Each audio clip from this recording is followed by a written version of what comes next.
Hello viewers, welcome to Ooty cooking channel. இன்னைக்கு ரொம்பவே சூப்பரான ராகி களியும் கருவாட்டு குழம்பும் செய்ய போகிறோம்.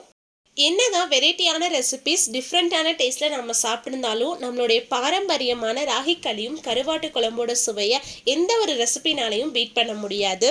பாரம்பரியமான முறையில் அட்டகாசமான சுவையில் ராகி களியும் கருவாட்டு குழம்பும் எப்படி செய்யறதுன்னு பார்க்கலாம் வாங்க.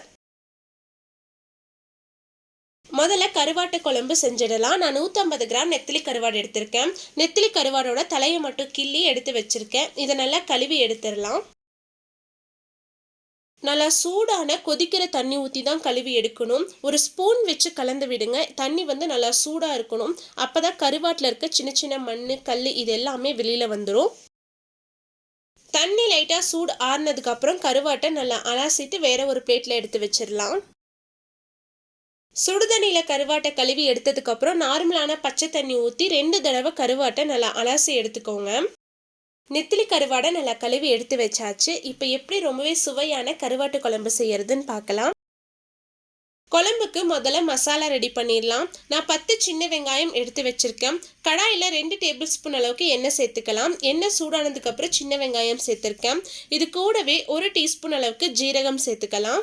சின்ன வெங்காயம் நல்லா வதங்கி வரணும். சின்ன வெங்காயத்துக்கு பதிலாக பெரிய வெங்காயமும் சேர்த்து செய்யலாம். ஆனால் சின்ன வெங்காயம் சேர்த்து செஞ்சீங்கன்னா தான் குழம்பு நல்லா சுவையாக இருக்கும். வெங்காயம் நல்லா வதங்கி வந்துருச்சு. இப்போ இதில் தக்காளி சேர்த்துக்கலாம். நல்லா பழுத்து 2 தக்காளியை ரஃபாக கட் பண்ணி சேர்த்துருக்கேன். தக்காளி நல்லா வதங்கி வரணும்.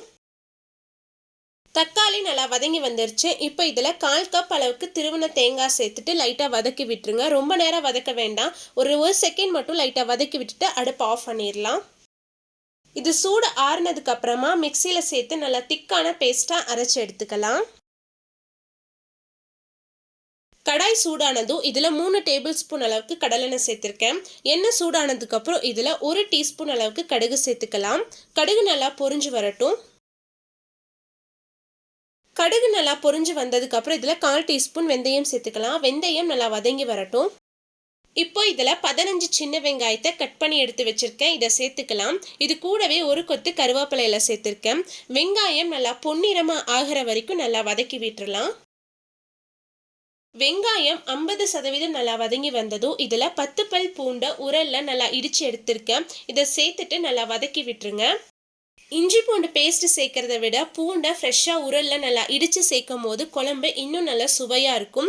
இஞ்சி சேர்க்க வேண்டாம், வெறும் பூண்டு மட்டும் சேர்த்தோம்னா போதும். வெங்காயம் பூண்டு எல்லாம் நல்லா வதங்கி வந்ததுக்கப்புறம் இதில் ஒரு தக்காளியை பொடியாக கட் பண்ணி சேர்த்துருக்கேன். தக்காளி நல்லா மசியாக வதங்கி வரணும். கருவாட்டு குழம்புக்கு புளியை கம்மியாக சேர்த்து தக்காளி கொஞ்சம் அதிகமாக சேர்த்து செஞ்சோம்னா குழம்பு நல்லா சுவையாக இருக்கும். தக்காளி நல்லா வதங்கி வந்துருச்சு. இப்போ இதில் 1 டேபிள் ஸ்பூன் அளவுக்கு மல்லித்தூள் சேர்த்துருக்கேன். கூடவே 1 டேபிள் ஸ்பூன் அளவுக்கு மிளகாய்த்தூள், 1/4 டீஸ்பூன் அளவுக்கு மஞ்சத்தூள் சேர்த்துக்கலாம். மசாலாவை நல்லா வதக்கி விட்டுருங்க. அடுப்பை லோ ஃப்ளேமில் வச்சு வதக்கி விடுங்க, இல்லைன்னா மசாலா கரிஞ்சிரும். மசாலா நல்லா வதங்கி வந்ததும் இதில் கத்திரிக்காய் சேர்த்துருக்கேன். நான் 10 கத்திரிக்காயை நல்லா கட் பண்ணி சேர்த்துருக்கேன். கத்திரிக்காவை கட் பண்ணிவிட்டு தண்ணியில் சேர்த்து வச்சிட்டிங்கன்னா கத்திரிக்காய் நிறம் மாறாமல் இருக்கும். கத்திரிக்காய் கூடவே நீங்கள் முருங்கைக்காய், உருளைக்கிழங்கு இந்த மாதிரி காய்ங்க வேணாலும் சேர்த்துக்கலாம். 2 நிமிஷம் கத்திரிக்காவை மசாலாவோட நல்லா வதக்கி விட்டுறலாம். இப்போ இதில் நம்ம கழுவி எடுத்து வச்சிருந்த நெத்திலி கருவாடை சேர்த்து நல்லா கலந்து விட்டுறலாம். இப்போ இதில் புளி தண்ணி சேர்த்துக்கலாம். நான் ஒரு எலுமிச்சம்பழம் சைஸ் புளியை தண்ணியில் ஊற வச்சு எடுத்து வச்சுருந்தேன். நல்லா கரைச்சி விட்டுட்டு சேர்த்துக்கலாம். சேர்த்துட்டு நல்லா கலந்து விட்டுருங்க. புளி தண்ணி சேர்த்து நல்லா கொதிச்சு வந்ததுக்கு அப்புறமா குழம்புக்கு தேவையான அளவு உப்பு சேர்த்து நல்லா கலந்து விட்டுறலாம். மூடி வச்சு ஒரு 5 நிமிஷம் வேக வச்சு எடுத்துக்கலாம். அப்போ தான் நம்ம சேர்த்த உப்பு காரம் எல்லாமே கத்திரிக்காய் கருவாட்டில் இறங்கும்.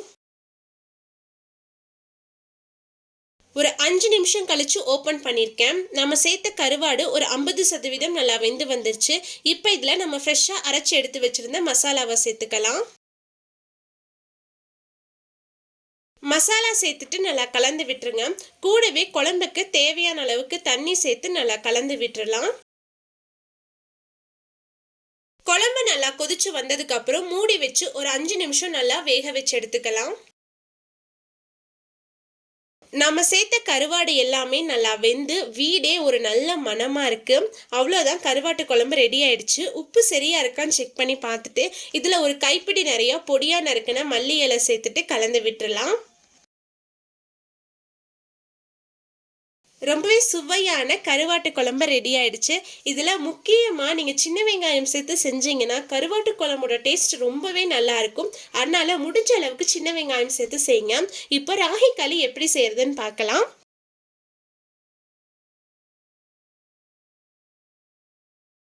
ராகி களி செய்யறதுக்கு 2 கப் அளவுக்கு ராகி மாவு எடுத்து வச்சிருக்கேன்.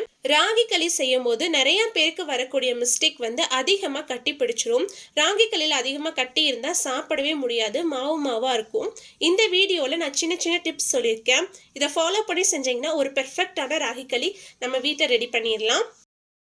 2 கப் ராகி மாவுக்கு 2 கப் அளவுக்கு தண்ணி சேர்த்து நல்லா கலந்து விடணும். நீங்க எந்த அளவுக்கு ராகி மாவு எடுக்கிறீங்களோ அதே அளவுக்கு தண்ணி சேர்த்து எந்த ஒரு கட்டிகளும் இல்லாம நல்லா கலந்து விட்டுருங்க. இந்த ஸ்டேஜ் வந்து ரொம்ப முக்கியம். நம்ம எந்த அளவுக்கு கட்டிகள் இல்லாம கலந்து விடுறோமோ அந்த அளவுக்கு நம்மளோட களி 75% கட்டிகள் இல்லாம வரும். கை வச்சு நல்லா கலந்து விட்டுருங்க. ஒரு சின்ன சின்ன கட்டிகள் இருந்தாலும் அதை உடைச்சு விட்டு நல்லா கலந்து விட்டுருங்க. அப்படி இல்லைன்னா ஹேண்ட் விஸ்க் யூஸ் பண்ணியும் நீங்க நல்லா கலந்து விட்டுறலாம். எந்த ஒரு கட்டிகளும் இல்லாத அளவுக்கு மாவை இந்த அளவுக்கு நல்லா கரைச்சி எடுத்தாச்சு. இப்போ எப்படி செய்யறதுன்னு பார்க்கலாம். கடாய் நல்லா சூடானதும் இதில் 2 கப் அளவுக்கு தண்ணி சேர்த்துருக்கேன். நீங்கள் எந்த அளவுக்கு ராகி மாவு எடுக்கிறீங்களோ அதே அளவுக்கு தண்ணி சேர்த்துக்கோங்க. நான் 2 கப் ராகி மாவு எடுத்திருக்கேன். 2 கப் ராகி மாவுக்கு 2 கப் அளவுக்கு தண்ணி சேர்த்துருக்கேன்.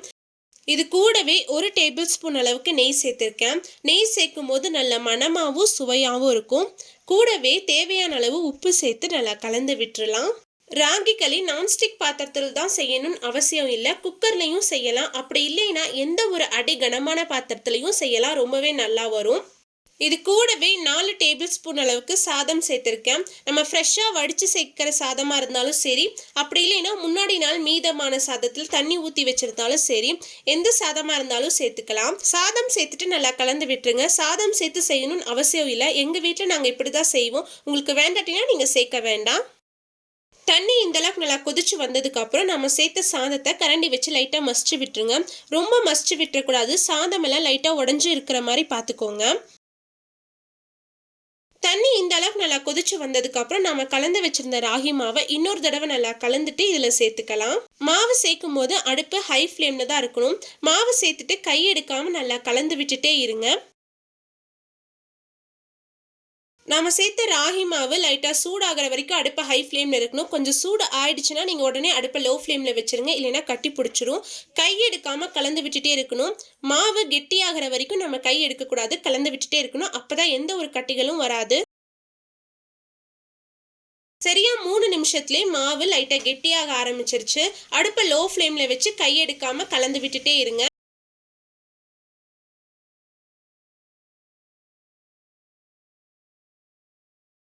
இப்போ மாவு கொஞ்சம் நல்லாவே கெட்டியாயிடுச்சு. நாம கலர்ற கரண்டிலையும் மாவு நல்லா ஒட்டிக்கும். அதையும் ஒரு ஸ்பூன் வச்சு அப்பப்போ எடுத்து விட்டுட்டு நல்லா கலந்து விடுங்க, இல்லைன்னா மாவு சீக்கிரமா கட்டி பிடிச்சிரும். கை எடுக்காம கலந்து விட்டுட்டே இருங்க. மாவு இந்த அளவுக்கு நல்லா கெட்டியாயிடுச்சு. இதுக்கப்புறம் எந்த ஒரு கட்டிகளும் வராது. அது வரைக்கும் நம்ம நல்லா கலந்து விடணும். இப்போவும் அடுப்பு லோ ஃப்ளேம்லேயே வச்சிருங்க. இப்போ இதில் 1 டேபிள் ஸ்பூன் அளவுக்கு நெய் சேர்த்துருக்கேன். நெய் சேர்த்துட்டு மூடி வச்சிடலாம். அடுப்பு லோ ஃப்ளேம்லேயே ஒரு 5 நிமிஷம் ராகி களி நல்லா வெந்து வரட்டும். சரி, 5 நிமிஷம் கழிச்சு ஓப்பன் பண்ணியிருக்கேன். ராகி களி நல்லா கெட்டியாக இருக்கு, நல்லா வெந்தும் வந்திருக்கு. பாத்திரத்தில் இந்த அளவுக்கு துளி கூட ஒட்டாமல் வரணும், அது வரைக்கும் நீங்கள் வேக வச்சு எடுத்துக்கணும்.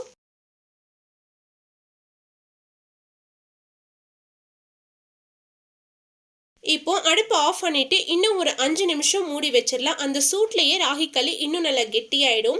பாருங்க, சூப்பராக ரெடி ஆயிடுச்சு. இது நல்லா கலந்து விட்டுறலாம். ரொம்ப நல்லா கெட்டியாக இருக்கு. இது சூடு ஆறுனதுக்கு அப்புறமா நம்ம உருண்டை பிடிச்சோம்னா கரெக்டாக இருக்கும். ராகி களி நல்லா சூடு ஆறுனதுக்கு அப்புறம் கரண்டியை தண்ணியில் தொட்டு எடுத்துட்டு ராகி களி எடுத்து போட்டிங்கன்னா அதே ஷேப்பில் வந்து விழுகணும். அந்த அளவுக்கு நல்லா திக்கான கன்சிஸ்டன்சியில் ராகி களி இருக்கணும். கை வச்சா தாங்குற அளவுக்கு சூடு இருக்கும் போதே ராகி களியை உருண்டை பிடிச்சி எடுத்து வச்சிருங்க. ராகி களி உருண்டை பிடிக்கும் போது கையை நல்லா தண்ணியில் நினைச்சிட்டு பிடிங்க, அப்பதான் ராகி களி கையில் ஒட்டாது. நான் வீட்லேயே அரைச்ச ராகி மாவில் தான் இன்னைக்கு களி பண்ணியிருக்கேன். வாரத்தில் ஒரு நாளாச்சும் ராகி களியை உணவில் சேர்த்துக்கோங்க, அது ரொம்பவே ஆரோக்கியமானது. ரொம்பவே சுவையான ராகி களியும் கருவாட்டு குழம்பும் ரெடி ஆயிடுச்சு. இதோட காம்பினேஷனை அடிச்சுக்கவே முடியாது. கண்டிப்பாக ட்ரை பண்ணி பாருங்க. நீங்களும் உங்கள் வீட்டில் செஞ்சு பார்த்துட்டு எப்படி இருந்துச்சுன்னு மறக்காமல் கமெண்ட்ஸில் சொல்லுங்கள். உங்களுக்கு இந்த வீடியோ பிடிச்சிருந்தா லைக் பண்ணுங்கள், ஷேர் பண்ணுங்கள். மறக்காமல் ஊட்டி குக்கிங் சேனலுக்கு சப்ஸ்கிரைப் பண்ணுங்கள். மீண்டும் அடுத்த ஒரு ரெசிபியில் சந்திப்போம். பாய், see you soon.